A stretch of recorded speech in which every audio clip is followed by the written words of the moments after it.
Hai Mission Lovers, jumpa lagi kita di Talk Mission, bincang-bincang seputar misi. Nah Mission Lovers, hari ini kita kedatangan tamu dari adik-adik Tisem Keuskupan Padang. Sebelum itu, kita sapa dulu Mission Lovers adik-adik. Halo. Nah Mission Lovers, baiknya kita kenalan dulu nih sama adik-adik Tisem. Halo Mission Lovers, perkenalkan nama aku Lavina Harel Dermansius, aku dari Paroki Santa Maria Bunda Yesus Padang. Halo Mission Lovers. Perkenalkan nama saya adalah Nathanael Franco Lindung Aritonang. Saya dari Paroki Santo Fransiskus Asisi Padang Baru. Halo Mission Lovers, perkenalkan nama saya Joeskel Lansdenli Zaluku. Saya dari Paroki Santa Maria Bunda Yesus Padang. Nah Mission Lovers, Tisem ini sendiri merupakan hasil komitmen misioner peserta Jambore Nasional kami 2018 di Pontianak. Nah adik-adik, kakak ingin tahu dong, apa sih itu Tisem? Jadi teman-teman, TISOM itu adalah Teen School of Mission, yaitu sekolah misi remaja. Dan memang benar, program ini ditujukan pada anak-anak remaja seusia kami. Seperti yang dikatakan oleh Kak Raja tadi, TISOM ini berawal dari Jamnas kedua di Pontianak. Awalnya Romo Dirnas, itu Romo Norwidi, itu bingung mau diapain sih anak-anak ini yang mengikuti Jamnas, padahal Jamnas ini hanya diadakan 5 tahun sekali.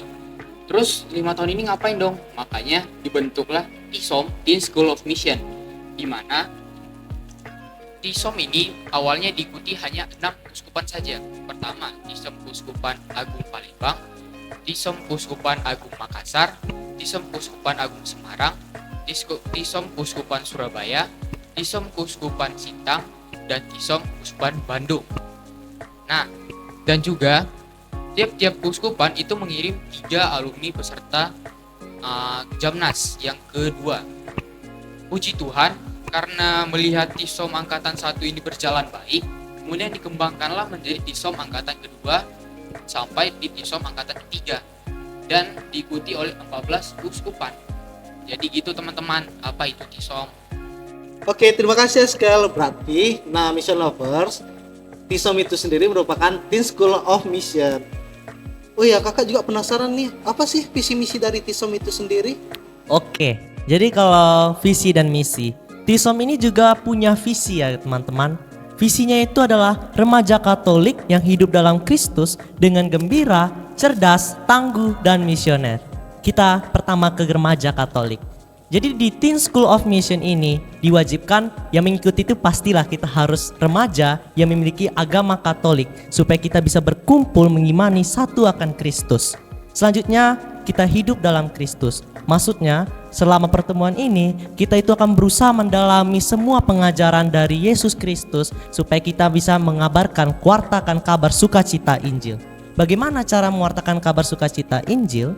Yaitu dengan 4 cara nih teman-teman. Pertama, gembira. Nah, maksud dari gembira ini pasti di anak-anak zaman sekarang mereka itu pasti cepat untuk emosinya itu galau, sedih, mendapatkan masalah saja pasti mereka langsung upload story dan lain-lain yang menceritakan kalau mereka tuh aku ini lagi sedih nih guys gitu. Nah, di TISOM ini diharapkan supaya anak-anak itu bisa selalu gembira dalam menghadapi seluruh masalah hidupnya maupun dalam suka ataupun duka. Selanjutnya, cerdas. Cerdas itu bukan hanya di dalam pelajaran, namun cerdas juga untuk dalam mengontrol emosi di dalam dirinya. Cerdas juga untuk menghadapi semua masalah. Cerdas juga untuk bergaul dengan teman-teman sehingga ia bisa berbaur dengan kabar sukacita Injil. Selanjutnya, tangguh.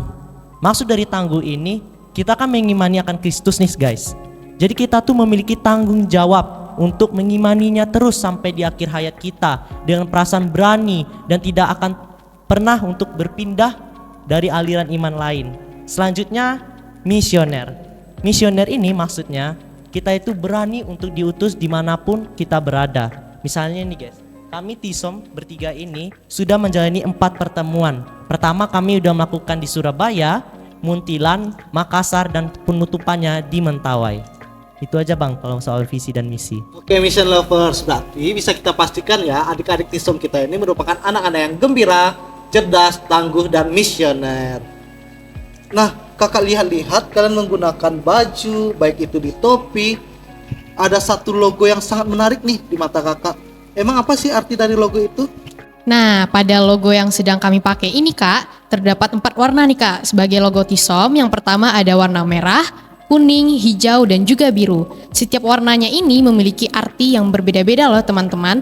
Untuk warna merah itu melambangkan pengorbanan Yesus. Kemudian warna biru itu melambangkan Yesus sendiri sebagai guru Tisom. Sedangkan warna hijau dan kuning adalah kita sebagai remaja-remaja Katolik. Mungkin itu sih Kak tentang logo Tisom ini sendiri. Wah, menarik juga ya arti logo kalian ini. Tapi ngomong-ngomong, gimana sih cara ngikut Tisom ini, Dek? Jadi untuk mengikuti atau mau bergabung dengan Tisom itu kami ada seleksi dulu. Untuk saya sendiri, saya dulu awalnya nggak tahu apa itu Tisom, bagaimana proses kerja Tisom, apa itu visi misi Tisom. Namun guru agama kami memanggil kami untuk mengikuti tes seleksi Tisom, yaitu di gereja Padang Baru. Dan saya mengikuti tes tersebut ada beberapa jenis. Yang pertama ada tes psikologis, juga ada tes matematika. Dan setelah itu sekitar 3-4 hari hasilnya pun keluar. Dan memang saya kurang beruntung. Saya tidak terpilih menjadi anggota Tisom nasional. Namun seminggu kemudian saya mendapat kabar ada salah satu teman kami yang mengundurkan diri. Dengan alasan orang tua tidak bisa mengantar jemput dia. Kemudian saya dipanggil lagi dengan satu teman, yaitu teman saya dari SMP, teman dari saya dari sekolah. Itu kami mengikuti tes wawancara dan puji Tuhan saya terpilih. Jadi gitu Bang, proses dan seleksi dari Tisom. Wah, menarik juga ya Heskel proses kamu untuk bergabung ke Tisom ini, sehingga kamu mendapatkan wildcard nih untuk mengikuti Tisom nasional. Oh ya adik-adik, kakak juga penasaran nih alasan kalian untuk mengikuti Tisom. Secara Tisom sendiri kan mempunyai banyak kegiatan nih, pasti menguras tenaga kalian, baik waktu maupun pasti sedikit mengganggu nih pelajaran kalian. Itu apa sih alasannya? Kalau untuk alasannya ya Kak, untuk aku pribadi itu mungkin karena melihat dan membaca visi dan misi yang ada di Tisom itu sendiri. Jujur aku pada awalnya sebelum mengikuti Tisom itu bisa dikatakan remaja yang cukup malas untuk mengikuti kegiatan-kegiatan rohani dan kegiatan gereja, apalagi sampai mengikuti kegiatan yang besar seperti Tisom ini. Jadi setelah aku membaca visi dan misi tersebut, itu mungkin sedikit membuat aku termotivasi bahwa sebenarnya kita harus mencoba untuk keluar dari zona nyaman aku selama ini yang mungkin sering bermalas-malasan untuk mengikuti kegiatan tersebut. Hingga sampai saat sekarang setelah mengikuti Tisom itu lumayan sangat banyak perubahan yang ada dalam diri aku, mulai dari semakin rajin mengikuti kegiatan rohani dan semangat untuk mengikuti kegiatan-kegiatan yang ada di gereja. Mungkin itu sih Kak kalau dari aku pribadi. Terima kasih Vina.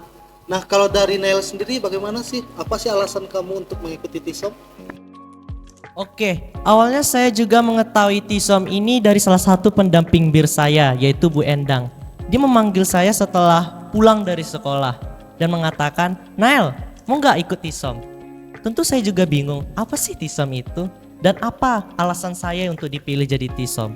Setelah diberikan formulir untuk pendaftaran, saya membaca apa itu Tisom, visi dan misinya, dan saya menjadi tertarik karena di situ dikatakan remaja harus hidup dalam gembira, cerdas, tangguh dan misioner. Dan ini juga mungkin salah satu peluang saya untuk mendapati banyak teman yang seiman. Karena saya kan sekolah di negeri, otomatis teman-teman saya itu yang berbeda dari agama saya.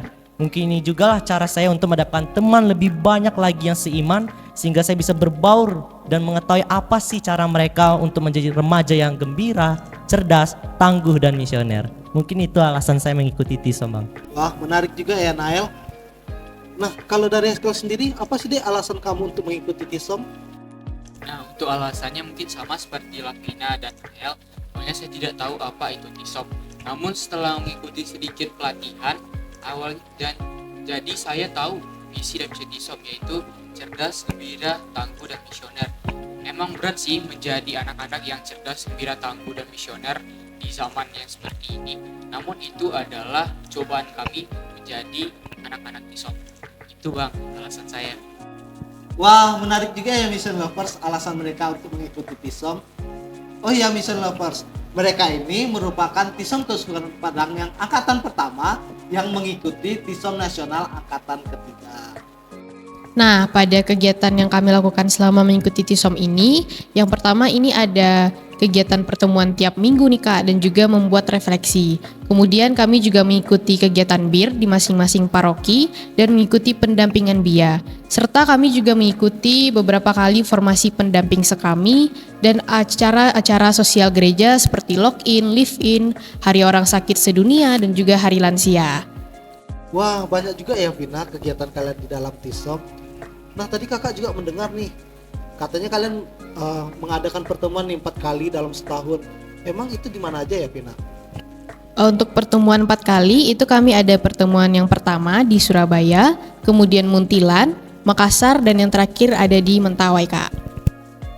Nah, kakak juga ingin mendengar nih pengalaman kalian selama mengikuti pertemuan itu, baik di Surabaya, Muntilan, Makassar maupun di Mentawai. Nah, untuk pertemuan pertama kami melakukannya di Surabaya dengan judul Surabaya Friendship, yaitu artinya adalah persahabatan. Nah, kesan saya waktu sebelum berangkat ke Surabaya itu saya merasa takut, cemas, dan tidak berani karena itu merupakan pengalaman saya yang pertama jauh dari orang tua, dan juga saya merasa grogi untuk bertemu dengan teman-teman di sana. Saya berpikir bahwa teman-teman dari 13 keuskupan yang lain itu sombong, tidak mau bicara, atau bahasa sekarangnya cool gitu, jaga image. Namun pada saat saya sampai di sana, saya sangat terkejut karena itu di luar ekspektasi saya. Anak-anak di sana sangat ramah, bahkan saat saya pertama kali datang itu mereka langsung mengatakan, "Halo, dari mana Kak? Dari mana kamu?" Dan saya langsung benar-benar seperti dianggap saudara sendiri. Nah, untuk kegiatan kami di Surabaya tersebut Bang, itu kami ada melakukan semacam outing.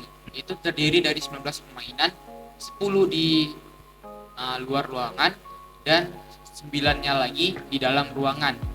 Nah, bayangin aja nih teman-teman, kami disuruh menghitung biji jagung dan juga sambil melakukan doa Salam Maria.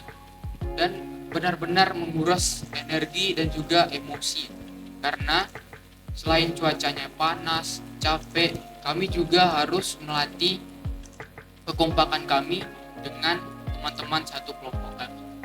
Nah, setelah mengikuti outing tersebut, kami mengikuti berbagai kegiatan lainnya seperti belajar tentang apa itu TISOM, juga belajar bagaimana cara membuat refleksi, dan juga ada namanya misa harian, doa ibadat pagi, ibadat siang, ibadat sore, dan ibadat malam. Jadi gitu Bang kegiatan kami di Surabaya Friendship.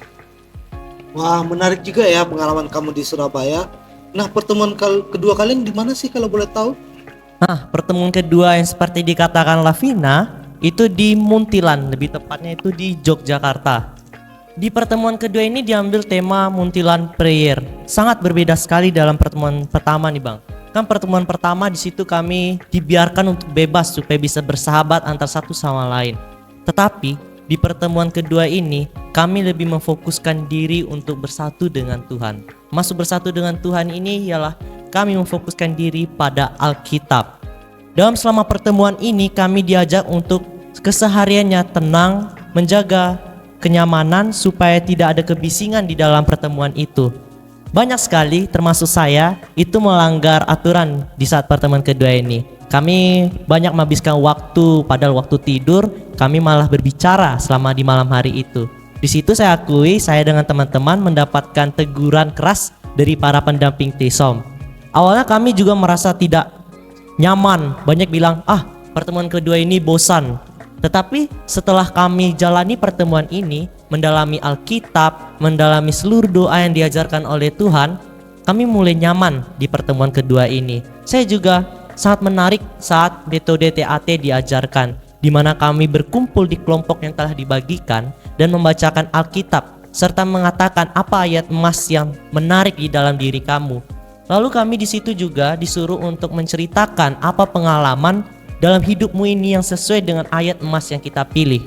Setelah itu kita akan melakukan doa dan lagu penutupan di metode TAT ini. Sungguh, pada pertemuan kedua ini memang sangat berbeda sekali dari pertemuan lainnya. Walaupun kami harus tetap menjaga ketenangan, tetapi kami tetap bisa berbaur satu sama lain dengan iman akan Kristus melalui pendalaman Alkitab Suci. Mungkin itu pengalaman saya di Muntilan Prayer. Wow, menarik ya Nael. Nah Nael, mungkin Mission Lovers di sana juga ingin tahu nih, apa sih ayat emas atau quotes kamu yang kamu dapatkan dari Muntilan Prayer ini? Kalau quotes dari Muntilan Prayer ini ya, saya dapatkan itu, berbahagialah walaupun kamu tidak melihat. Di situ saya pasti setiap pertemuan itu kita akan ada perpisahan. Pasti kita tidak mungkin bisa bertemu atau tidak akan bertemu lagi dengan orang yang kita sayangi. Namun saya mendalami ayat ini, kan saya sudah jauh dengan teman-teman saya yang di luar kota sana. Saya tetap berbahagia dan percaya kalau mereka itu pasti bisa mewartakan kabar sukacita di keuskupan mereka masing-masing. Dan saya yakin saya akan tetap berbahagia dan bisa bergaul dengan mereka kapanpun dan dimanapun kami berada. Oh, terima kasih Nael. Nah setelah dari Surabaya, Muntilan, setelah itu kalian pertemuan di mana sih? Untuk pertemuan ketiganya nih Kak, kami melakukan pertemuan di